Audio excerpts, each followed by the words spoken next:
अमन अपनी गर्लफ्रेंड के साथ बाहर घूमने आया होता है, लेकिन घूमने के नाम पर वो तो बस अपनी गर्लफ्रेंड संगीता के पीछे पीछे घूमकर उसे मना ही रहा होता है।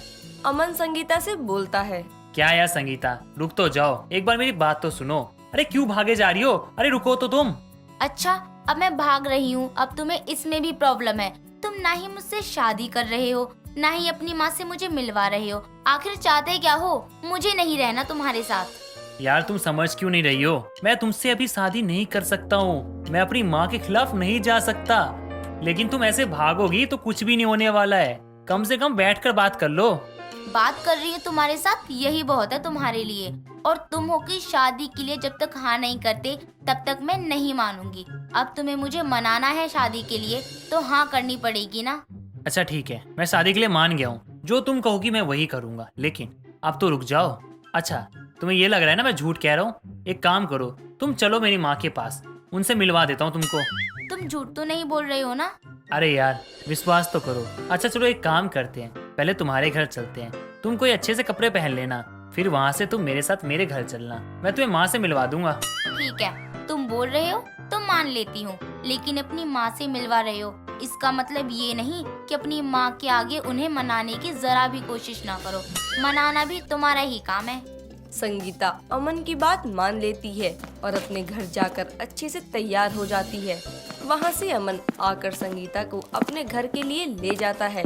थोड़ी देर बाद जब दोनों अमन के घर जाते हैं तो वहाँ अमन की माँ नीलम दोनों को एक साथ देखकर बोलती है, बेटा ये कौन है? तेरे दफ्तर में ही काम करती है क्या? माँ ये संगीता है, मेरी गर्लफ्रेंड, और हम दोनों एक दूसरे से बहुत प्यार करते हैं और शादी भी करना चाहते हैं। लेकिन इतनी उम्र होने के बाद भी आप मेरी शादी पता नहीं क्यों नहीं करवाना चाहती हो। मैंने कई बार ऐसे मजाक मजाक में ये बात कह चुका हूँ, लेकिन आप हो कि मानती ही नहीं हो। और ये सारी बातें संगीता मानती नहीं है, इसलिए मैं संगीता को यहाँ ले आया। आपको शायद संगीता अच्छी लग जाए और आप मान जाओ शादी के लिए। नमस्ते आंटी जी। बेटा मैं तेरी शादी नहीं करवा सकती हूँ, इसलिए ही अब तक इतने सारे रिश्ते आने के बाद भी मैंने मना कर दिया। लेकिन आंटी क्यों नहीं करवा सकती हो? अगर आपको ये डर है कि आपकी बहू आएगी वो आपके बेटे को आपसे दूर कर देगी तो आप निश्चित रहिए, ऐसा कुछ भी नहीं होगा।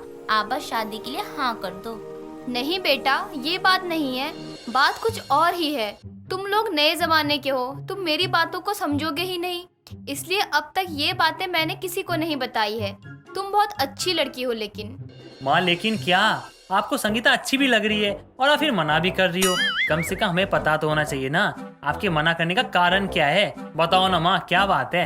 हाँ आंटी जी बताओ ना, आखिर बात क्या है? आप शादी के लिए मना क्यों कर रही हैं? तुम दोनों इतना पूछ रहे हो तो बता देती हूँ। अमन जब छोटा था तो उसकी बहुत तबीयत खराब हो गई थी। हर जगह मैंने दिखा दिया लेकिन कोई फर्क नहीं पड़ा। फिर बाद में एक ज्ञानी पंडित थे, उन्होंने अमन की तबीयत ठीक की थी। उन्होंने ही बताया था कि अगर अमन की शादी की तो शादी के बाद उस पर ये खतरा वापस आ सकता है। अमन ने जैसे ही 7वां फेरा लिया तो वापस संकट आ जाएगा, इसलिए मैं शादी नहीं कर रही हूँ अमन की। माँ ये सब कुछ नहीं होता है, उन्होंने कुछ भी बोल दिया और आपने सच मान लिया। अगर उनके पास इतनी शक्तियाँ हैं तो लोग डॉक्टर की पढ़ाई क्यों करते हैं, क्यों बनते हैं डॉक्टर? मुझे पता था तुम लोग मेरी बातों का ऐसे मजाक बनाओगे, लेकिन सच है ये।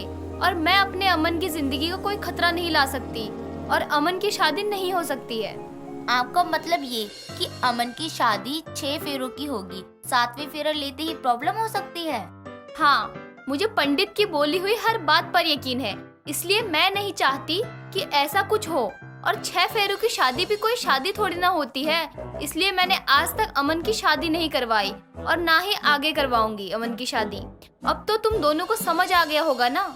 माँ जी शायद सही बोल रही हैं। अगर वो पंडित जी अमन की तबीयत ठीक कर सकते हैं तो उनकी बात सच भी हो सकती है। हमें शादी नहीं करनी चाहिए।